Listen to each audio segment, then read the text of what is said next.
तो वीडियो को शुरू करने से पहले एक स्पॉइलर अलर्ट, और ये है एंडिंग एक्सप्लेन पार्ट 2। तो जैसा कि मैंने आपको पिछले वीडियो में बताया था कि डेरियस जो है वो दो मुखौटा पहने हुए लोगों को यहाँ पर एडम को बांधे हुए, यानी कि शिकार की तरह बांधे हुए, और उसके चेहरे पे एक तरीके से एक बोरा या फिर कुछ डाले हुए उसको ले जाते हुए देख लेता है। जिसके बाद वो उन्हें रोकने की कोशिश करता है, और उसी के साथ बाकी जो उसके लोग हैं यानी कि जेनिफर और लुइस भी वहाँ पर पहुँच जाते हैं। जिसके बाद वहाँ पर बहुत ही ज़्यादा झड़प हो जाती है और एडम नीचे गिर जाता है और उसके बाद छूट जाता है, और इसी बीच में उनके बीच में हाथापाई होने लगती है। और इसी दौरान जो एडम है वो एक बड़ा सा लकड़ी का टुकड़ा उठाकर उनमें से एक को जान से मार देता है और दूसरा भाग जाता है।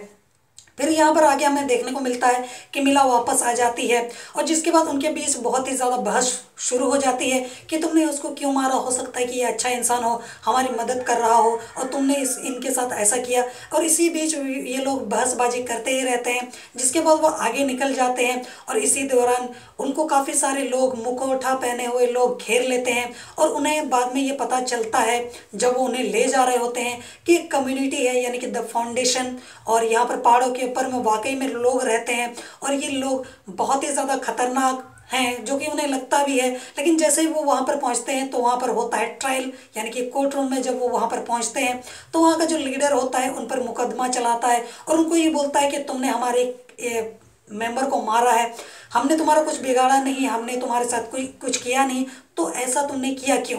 तो मैं यहाँ पर आपको बताना चाहूँगा दोस्तों कि ये बस उनके घड़ियाल आंसू है, यानी कि वो बस खुद को निर्दोष दिखाने की कोशिश कर रहे हैं। क्यों मैं ऐसा इसलिए बोल रहा हूँ कि अगर ऐसा नहीं होता तो शुरुआत में जब घेरे के ऊपर इतना बड़ा जो पेड़ का लट्ठा जब उसके ऊपर गिरता है वो दबकर मर जाता है, और बाकी सारे लोग जब घायल हो जाते हैं, और यहाँ पर जेनिफर ये बोलती भी है कि उसने एक आदमी को देखा भी था, तो वो लोग उसकी मदद करने को क्यों नहीं आए थे। अगर उनको मदद करने का इतना शौक चढ़ा था, है कि नहीं, तो उन्होंने तभी मदद नहीं किया। इसके अलावा यहाँ पर एडम को इस तरीके से वो लेकर क्यों जा रहे थे, एक शिकार की तरह रस्सी में बांध कर और एक लकड़ी में लटका कर लेकर जा रहे थे, और एक तरीके से उसके चेहरे को इस तरीके से वो एक बोरे से ढकने की क्या ज़रूरत थी। इस तरीके से कौन किसी की मदद करता है भाई, हमने तो नहीं देखा। तो इसके अलावा और एक चीज़, ट्रैप्स, इतने सारे ट्रैप्स पूरे जंगल में, वो भी इतने खतरनाक कि कोई भी अगर आदमी जाएगा तो उसकी जान बचना मुश्किल है। मतलब ज़्यादातर जितने भी जंगल में घुसते होंगे वो तो ऐसे ही मर जाते होंगे। तो फिर कहीं ना कहीं उससे ये बात तो साफ हो जाती है कि ये लोग जानबूझकर ऐसा कर रहे हैं ताकि कोई भी वहाँ तक यानी कि उस कम्युनिटी तक ना पहुँच सके। हो सकता है कि वो ऐसा इसलिए कर रहे थे ताकि कोई भी बीमारी या फिर कोई भी डिजीज़ या फिर वो लोग यानी कि स्ट्रेंजर्स कभी वहाँ पर जा ही ना पाए और पहले ही मर जाए या फिर उन्हें मार दिया जाए। जिसके बाद जो लीडर है उनको मौत की सज़ा देता है। मौत की सज़ा क्या, यानी कि उन्हें अंधा करने की सज़ा। जिसके बाद वहाँ पर एडम्स को अलग सज़ा मिलती है, यानी कि जिस लकड़ी से उसने उनके मेंबर्स को मारा था उसी लकड़ी से उनका लीडर एडम्स को उन्हीं के सामने यानी कि जेनिफर लुइस डेरियस के सामने जान से मार देता है। जिसके बाद लुइस काफ़ी ज़्यादा डर जाता है और भागने की कोशिश करता है, जबकि जो द फाउंडेशन के लोग हैं वो उसे पकड़ लेते हैं और उसे अंधा कर देते हैं। अब यहाँ पर जो जेनिफर है और डेरियस है उनकी जान पर बन जाती है, क्योंकि उनके पास भागने का तो कोई रास्ता ही नहीं था, तो अब वो करे क्या। जिसके बाद जेनिफर डेरियस की जान बचाने के लिए एक प्लानिंग बनाती है, और वहाँ पर वो डेरियस की खासियतें उन्हें बताती है ताकि जो लीडर है वो थोड़ा सा एक तरफ कम से कम उसकी जान बचाने के लिए राज़ी हो जाए। जिसके बाद उसका प्लान सक्सेसफुल हो जाता है, उसकी जान तो बच जाती है। अब बारी आती है जेनिफर की, वो करे क्या, वो बोले क्या। जिसके बाद वो ये बताती है कि वो एक हेल्दी इंसान है और उसकी फैमिली में किसी को किसी तरीके की बीमारी कभी नहीं थी, वो काफ़ी ज़्यादा स्ट्रॉन्ग है, तो इसीलिए वो खुद को समर्पित कर देती है वहाँ के लीडर को और खुद को उसकी बीवी बनाने के लिए तैयार हो जाती है। और उसके पास कोई ऑप्शन नहीं था। डेरियस उसको बार बार मना भी करता था, लेकिन वो ये बात जानती थी कि अगर उसने ऐसा नहीं किया तो वो ना ही वो खुद बचेगी ना ही डेरियस बचेगा।